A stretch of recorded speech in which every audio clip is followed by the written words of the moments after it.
Nossa aula de hoje será de história.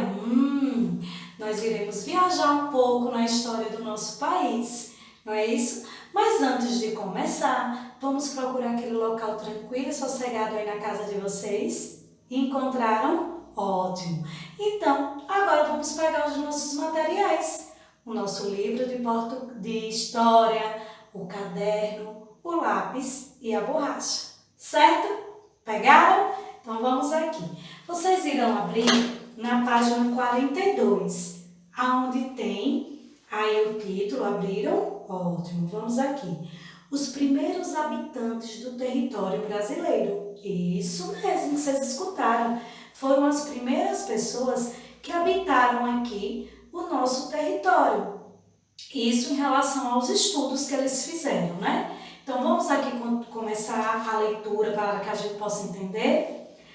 Ao povoarem o continente americano, alguns grupos humanos se estabeleceram em regiões onde hoje é o território brasileiro. Esses povos eram bastante variados e cada um deles tinha seu próprio modo de vida. Os grupos caçadores e coletores eram das pessoas, que viviam aqui no nosso território, eram dos povos também. Os primeiros grupos que se estabeleceram no território brasileiro viviam como caçadores e coletores. Eles caçavam animais de pequeno porte, como pacas e porcos do mato, e coletavam frutos e raízes. Por isso que receberam o nome de caçadores e coletores, porque para se alimentar eles caçavam e colhiam. Essas populações viviam próximas aos morros e utilizavam as formações rochosas para se abrigar. Muitas delas já conheciam técnicas de produção de machados e outros instrumentos feitos com rochas. Eu já mostrei numa aula anterior até uma lança, que eles fizeram, que foi feito, da flecha, a parte de cima, feito com rochas. Então, eles já tinham o hábito de construir, de produzir os próprios instrumentos dele, tanto da caça, como da pesca, como também da colheita. Vocês estão vendo aqui ao lado, que tem dois caçadores aqui, e aqui está passando um animal.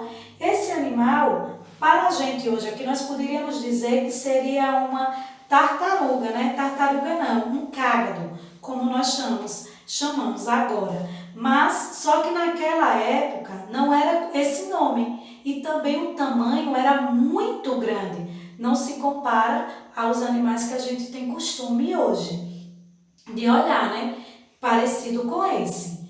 E aí do lado tem assim: o povo que vivia na região da Lagoa Santa, em Minas Gerais, conviveu com os animais de grande porte, que faziam parte da megafauna brasileira.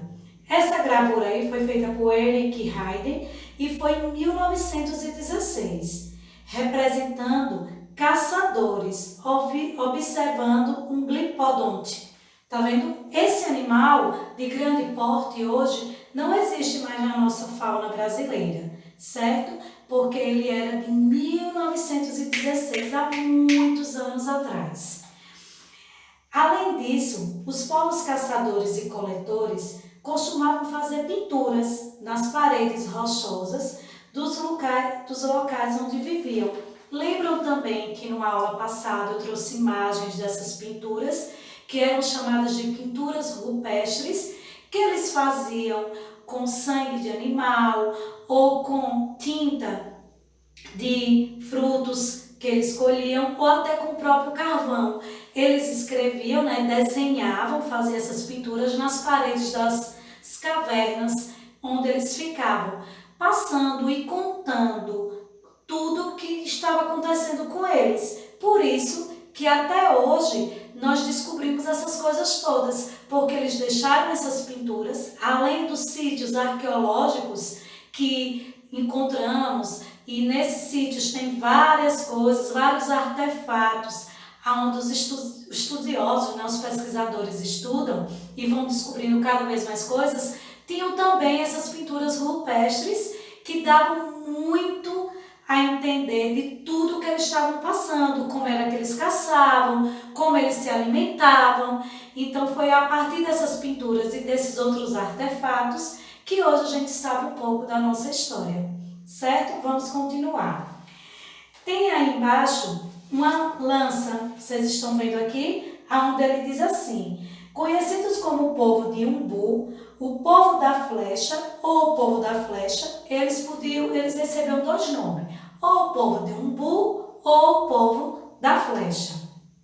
Alguns grupos nômades caçavam animais menores, utilizando flechas e anzóis feitos de ossos. Ao lado, foto da ponte de flecha de tradição Umbu, localizada no Museu Arqueológico de Sambaqui, em Joinville, na Santa Catarina. Vocês perceberam que eu falei assim, que eram grupos nômades. Vocês lembram que nômades eram aqueles grupos que viviam mudando sempre de local? Por quê? Hein? Vocês lembram? Isso mesmo, porque eles precisavam procurar alimentos. Então, eles ficavam um tempo ali naquele local. Quando o alimento daquele local acabava, eles se mudavam. Então, por isso que eles recebiam o nome de nômades, porque eles não tinham um local certo para viver. Eles viviam sempre se mudando de um lugar para outro, né? Então, vocês ainda estavam lembrados, né? O que era nômade? Olha. Vamos aqui para outra página, onde tem assim: os povos dos sambaquis. Aí vocês podem estar se perguntando: por que, professora, os povos do Sambaqui? Esse nome Sambaqui é de origem tupi, que vem do samba, que quer dizer conchas, e que quer dizer amontoado. Aí vocês podem dizer: conchas, amontoado? Vamos aqui ler e eu vou explicar para vocês o porquê esses povos receberam esse nome. Muitos grupos se estabeleceram em locais próximos ao litoral do sul, no sul e sudoeste do atual território brasileiro. Esses povos viveram há cerca de 9.000 anos e praticavam a pesca e a coleta de moluscos, raízes, frutas e sementes. Essa população deixou vestígios como os sambaquis. Estão vendo que eu disse a vocês o porquê eles receberam esses nomes? Os sambaquis são grandes depósitos formados por diversos materiais, como conchas, mariscos, requícios de outros animais e instrumentos feitos com rochas.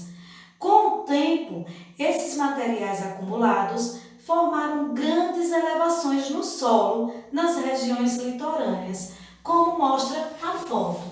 Vocês aí estão vendo, que tem uma foto no livro de vocês, mas eu trouxe uma maior aqui para que vocês pudessem observar mais. Isso daqui é o sambaquis, é um amontoado de conchas. Também nesse amontoado de conchas, como o livro próprio disse aqui, se encontra nesse amontoado de conchas mariscos, requisitos de outros animais, que são vestígios de outros animais, de ossos. Então, iam acumulando ao ponto de criar um amontoado. E aí eles deram o nome de sambaquis. Aí vocês podem dizer: professora, e como era que esses amontoados de conchas iam gerando? Eles não comiam os moluscos que eles pescavam no mar? Por isso que eles gostavam de ficar próximo ao litoral, que era próximo à praia. Eu também trouxe uma imagem aqui, olha, para que vocês pudessem ver. Eles sempre ficavam nessa faixa. Olha, aqui é o mar e eles ficavam aqui porque era onde era mais fácil dele obterem, o alimento. Então, eles se alimentavam muito de moluscos. E os moluscos ficam dentro das conchas. Então, a partir do momento que eles comiam o molusco, eles iam jogando as conchas. E assim foram criando esses amontoados, que hoje é chamados de sambaquis, Eu trouxe também, aqui para que vocês vissem, também, aqui as mulheres, como elas trabalhavam, estão vendo, olha, o peixe, os frutos, e eles viviam dessa maneira aqui. Claro, naquela época não existia fogão, a comida era feita em fogueiras, mas era dessa maneira aqui que eles viviam, certo? Deixa eu colocar aqui e vamos aqui continuar. Se vocês perceberam, nessa primeira imagem que eu coloquei aí para vocês, deixa eu sair aqui um pouquinho da frente, porque aqui está querendo cair um pouco. Nessa primeira imagem que eu coloquei, mostrei agora dessa moça para vocês, vocês estão vendo aqui que ela está dentro com um cesto de cerâmica, um pote de cerâmica fazendo a alimentação, a comida. Aí vocês podem se perguntar, mas nessa época já existiam? Sim, quer ver? Olhem aqui. Os povos agricultores e ceramistas. No início do século XIX, pesquisadores encontraram, às margens de rios da floresta amazônica, diversos vestígios arqueológicos, como artefatos de cerâmica. Estudos recentes demonstraram que muitos desses objetos foram produzidos há mais de 4.000 anos. Imaginem quantos anos, quanto tempo. Então, eles já tinham essa arte de fabricar, de produzir, essas coisas de cerâmica. E como era que eles produziam? Outra descoberta sobre esses povos é que eles eram agricultores e sedentários. Sedentários, que é o diferente de nômades. Por que sedentários? Porque eles colocavam, eles ficavam ali fixo. Quando eles chegavam em um local, eles criavam uma residência fixa, como se fosse uma residência, que naquela época não tinha casas, mas eles ficavam entre aquelas rochas e ficavam ali sempre, não ficavam se mudando como os nômades. E tem assim também, as cerâmicas eram produzidas com argila, coletadas nos rios da região. Eram feitos vasos e estatuetas, entre outros utensílios. Um desses é esse aqui, que ela está produzindo, o alimento deles. Aí do lado tem, artefato de cerâmica Marajoara, produzido por volta do ano 700, acervo do Museu do Forte do Castelo Belém do Pará, em 2004. Essa foto foi tirada em 2004 lá no Belém, certo? Em Belém do Pará. Mas não quer dizer que ela foi em 2004, é como eu estou lhe dizendo. Esse artefato de cerâmica foi feito, pelos estudiosos, eles dizem que foi feito no ano de 700. Por isso que ele diz que é coisa de 4.000 anos atrás. Estão vendo, meus amores, quanta coisa nossa história vem mostrando pra gente para chegar até onde nós estamos hoje? Isso mesmo. E é muito bom estudar nossa história, porque a gente fica conhecendo a nossa cultura, como nós estamos aqui, como foi que viemos, por que que nós temos esse hábito de também produzir já essas coisas de cerâmica, porque isso já vem de muito tempo atrás. E os moluscos, nas conchas, também nós temos o hábito de comer. Por quê? Porque isso também já vem de culturas de muitos e muitos anos atrás. Certo, meus amores? Mas nossa aula não vai acabar por aqui. Eu vou deixar uma atividade para vocês. Peguem um caderno aí, que eu vou copiar aqui no quadro rapidinho para vocês. Olha, vocês irão, a atividade aqui, olha. Pegue o caderno de história. Vocês irão pesquisar, na internet ou em vários livros, pesquisar 3 produtos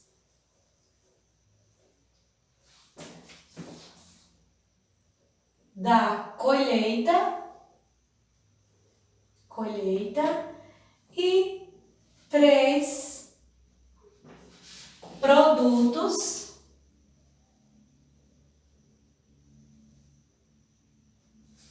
dos 3 produtos que eles, 3 produtos que eles caçavam, certo?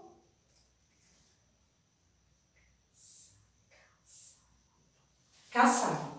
Então, vocês irão pesquisar e irão escrever os 3 produtos da colheita, que eles se alimentavam, os povos caçadores, os caçadores e coletores, e 3 produtos que eles caçavam, e vão colocar aqui. Certo, meus amores? Espero que tenham gostado da aula de hoje. Não esqueça de tirar aquela foto que eu já ia esquecendo de pedir para vocês e enviar para a professora de vocês. Tá bom assim? Então, um beijão e até a próxima aula, meus amores. Fiquem com Deus!